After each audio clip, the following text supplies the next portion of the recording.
Nilai per pada perusahaan MTLA menunjukkan angka cukup rendah sebesar 11,39 kali yang menandakan masih berada di bawah 15 kali, atau berarti harga sahamnya tergolong cukup murah.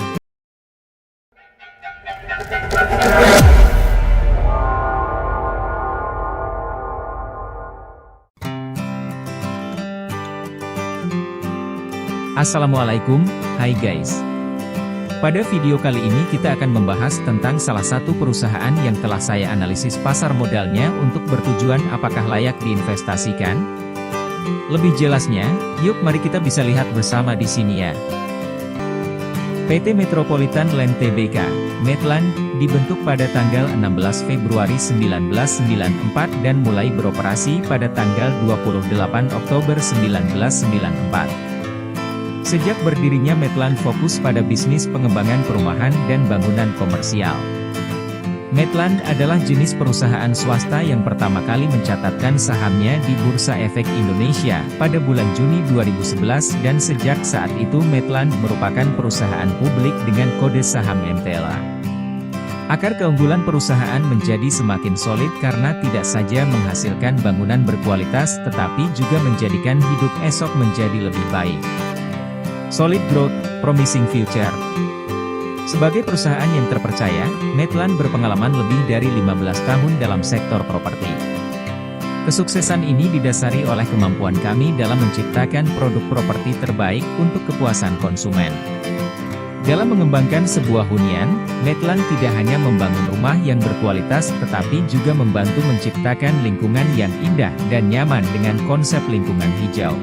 Berdasarkan laporan keuangan perusahaan tahun 2022 yang terbaru pada kuartal 1, dapat dilihat dengan jelas dari pendapatan dan keuntungannya mengalami kenaikan yang cukup baik cenderung stabil dibandingkan di tahun sebelumnya. Awal tahun lalu akibat terdampak oleh pandemi COVID-19 yang sempat melonjak, pra-penjualan, marketing sales, PT Metropolitan Land Tbk, MTLA, pada kuartal 1 2022 menjadi agak tertahan.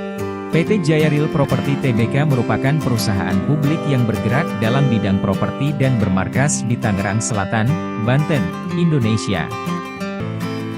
Nilai per pada perusahaan MTLA menunjukkan angka cukup rendah sebesar 11,39 kali yang menandakan masih berada di bawah 15 kali, atau berarti harga sahamnya tergolong cukup murah, dengan kata lain cukup menjanjikan untuk berinvestasi. Sedangkan nilai per pada perusahaan JRPT menunjukkan angka sangat rendah sebesar 7,19 kali yang menandakan masih berada di bawah 15 kali, atau berarti harga sahamnya tergolong sangat murah, dengan kata lain sangat menjanjikan untuk berinvestasi.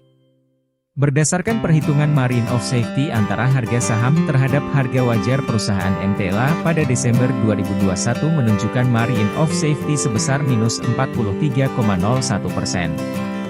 Berdasarkan hasil perhitungan Margin of Safety tersebut dapat disimpulkan bahwa saham perusahaan MTLA saat ini tidak berada dalam kondisi undervalued. Keputusan investasi yang dapat diambil terhadap valuasi saham perusahaan MTLA adalah tidak layak diinvestasikan. Hal ini dikarenakan harga pasar saham perusahaan memiliki nilai Margin of Safety di bawah dari 30%. Sedangkan berdasarkan perhitungan Margin of Safety antara harga saham terhadap harga wajar perusahaan JRPT pada Desember 2021 menunjukkan Margin of Safety sebesar 43,40%. Berdasarkan hasil perhitungan Margin of Safety tersebut dapat disimpulkan bahwa saham perusahaan JRPT saat ini berada dalam kondisi undervalued. Keputusan investasi yang dapat diambil terhadap valuasi saham perusahaan JRPT adalah layak diinvestasikan. Hal ini dikarenakan harga pasar saham perusahaan memiliki nilai Margin of Safety di atas dari 30%.